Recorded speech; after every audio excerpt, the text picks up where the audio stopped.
बिहार विधानसभा का मॉनसून सत्र विपक्ष के भारी हंगामे के बाद 2 बजे तक के लिए स्थगित कर दिया गया है, जिसको लेकर लाइव टाइम्स के संवाददाता अमित सिंह ने कैबिनेट मंत्री रामकृपाल यादव से खास बातचीत की है। आपको सुनवाते हैं उन्होंने क्या कुछ कहा है। हमारे साथ मंत्री रामकृपाल जी है। सर, क्या हुआ आखिर इस तरीके से जो हंगामा इन्होंने किया, किस तरीके से ये आखिर मकसद क्या था इन लोगों का? मकसद था गुंडागर्दी। गुंडों का क्या मकसद होता है? और स्थिरता पैदा करना, लॉ एंड ऑर्डर को खराब करना। असल में इन लोगों को पच नहीं रहा है।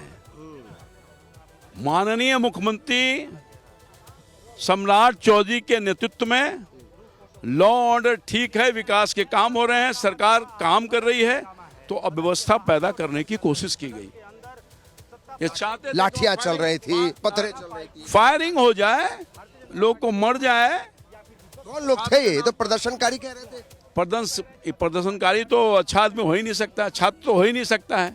छात्र तो शांति प्रिय ढंग से अपने आंदोलन को चलाने का काम करता है। मैं उसमें घुस गया। ये लोग, ये कौन लोग हैं? ये कौन लोग है पता किया जाएगा कौन लोग है। क्या अस्थिर करने की कोशिश की है? अस्थिर करने की कोशिश तो सरकार को अस्थिर करने की पूरी कोशिश हुई है। क्या हो रहा है?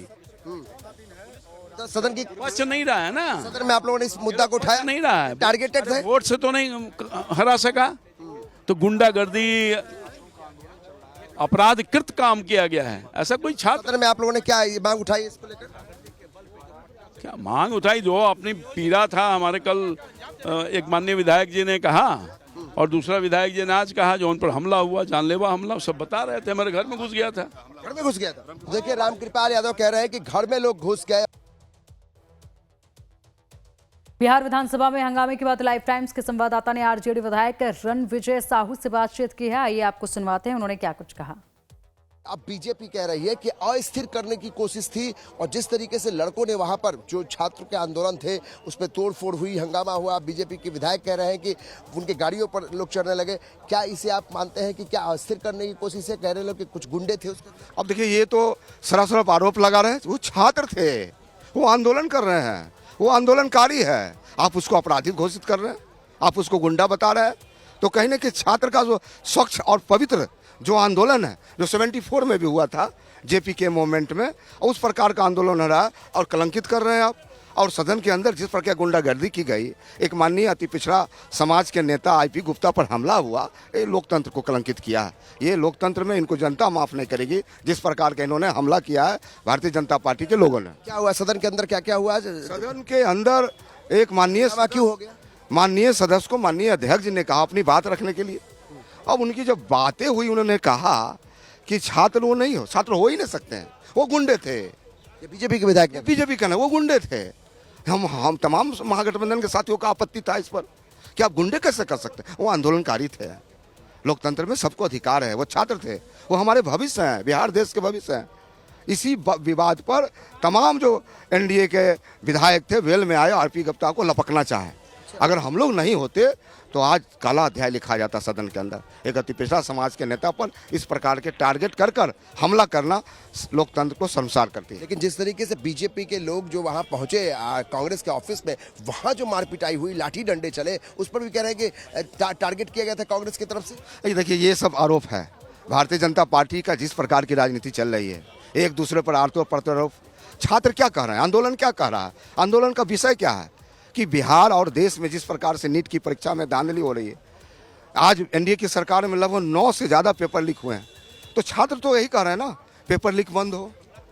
लेकिन सरकार नहीं मानती है कि उसके पीछे कोई एंटी सोशल एलिमेंट था। ये तो विपक्ष स्वतः छात्र का आंदोलन था और छात्र का आंदोलन का कोई नाम नहीं होता है, वो स्वतः आंदोलन है। बीजेपी गलत आरोप लगा रही है। बीजेपी सरासर गलत आरोप रही है, चले न जाने तांगना टेर।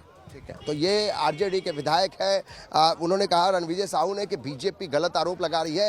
ये छात्र ही थे, नीट मामले को लेकर ये हंगामा कर रहे थे, इसमें कोई एंटी सोशल एलिमेंट नहीं था। लेकिन विधानसभा के भीतर आज बीजेपी और जो विपक्ष के नेता विधायक थे वो आपस में भिड़ गए इसी बात को लेकर, क्योंकि बीजेपी के विधायकों ने कहा कि भाई छात्रों की आड़ में गुंडे यानी जो बदमाश थे, उन्होंने यहाँ पर एक अस्थिर करने की कोशिश की, विधायकों पर हमले किए, बीजेपी विधायकों को टारगेट किया गया। उस पर आरजेडी के विधायक ने कहा कि बिल्कुल गलत आरोप है और सदन के अंदर इस तरीके से नोकझोंक हुई, हाथापाई की नौबत आ गई। लेकिन असलियत यह है कि वो छात्र थे और छात्रों का आंदोलन था और बीजेपी से दूसरे रूट पर ले जाने की कोशिश कर रही है। कैमरा पर्सन नीलमणि के साथ अमित कुमार सिंह, लाइव टाइम्स, पटना। वहीं बीजेपी विधायक संजीव चौरसिया से भी लाइव टाइम्स के संवाददाता अमित सिंह ने खास बातचीत की। इस दौरान उन्होंने अपना पक्ष रखते हुए विपक्ष और सत्ता पक्ष के आरोपों का जवाब दिया। क्या कुछ कहे, सुनिए। और जिस तरीके से यहाँ पे बवाल काटा गया, कल छात्रों ने जिस तरह से, आपको लगता है कि प्रदर्शनकारी की आड़ में, छात्रों की आड़ में एक बड़ा एक स्ट्रेटजी थी, एक साजिश थी? इस साजिश का ही परिणाम है जिस प्रकार की घटनाएं घट रही है। छात्र आंदोलन का एक सकारात्मक दिशा, मैं भी छात्र आंदोलन से निकला हुआ हूँ, मैं भी जान सकता हूँ कि छात्र आंदोलन की पीड़ा क्या होती है, दिशा क्या होती है, और सरकार ने पूरा जवाब दिया है।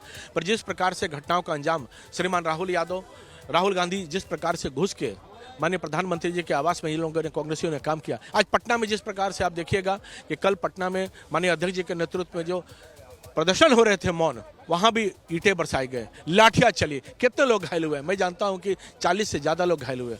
माननीय विधायकों की गाड़ियां तोड़ी गई। इन बातों को हमको ध्यान, बंगला चौराहा और जेपी गोलंबर पे जो कुछ भी हुआ, पूरी तरह से भय का वातावरण पटना में लोगों ने कर दिया था। शांतिपूर्ण प्रदर्शन करने का हक सबका है, पर इस प्रकार का कि गाड़ियां चुड़ी गए, भारतीय जनता पार्टी के झंडा जिस पे लगा हुआ है उस प्रकार से तोड़ने का काम किया गया था। निश्चित तौर पर कार्रवाई की दिशा तय भी होगी और चिन्हित भी होगा कि किन लोगों के द्वारा सुनियोजित ढंग से यह कार्रवाई करवाई गई अलग अलग प्रकार से। कोई ऐसा एंटी सोशल एलिमेंट है जो इस भीड़ में घुसकर कोई बड़ी साजिश कर रहा था, कोई बड़ा हमला करना चाह रहा था? आज साजिश की घटना आपको ध्यान में, जब हम लोग मौन प्रदर्शन कर रहे थे, चल रहे थे माननीय अध्यक्ष जी के नेतृत्व में, कहाँ वहाँ ईंटों की बरसात की गई, लाठियां चलाई गई, कितने लोग घायल हुए हैं। इस बात का प्रमाण है कि कौन लोग इसमें घुसे हुए हैं। ठीक है, नीलमणि के साथ अमित कुमार सिंह, लाइव टाइम्स, पटना।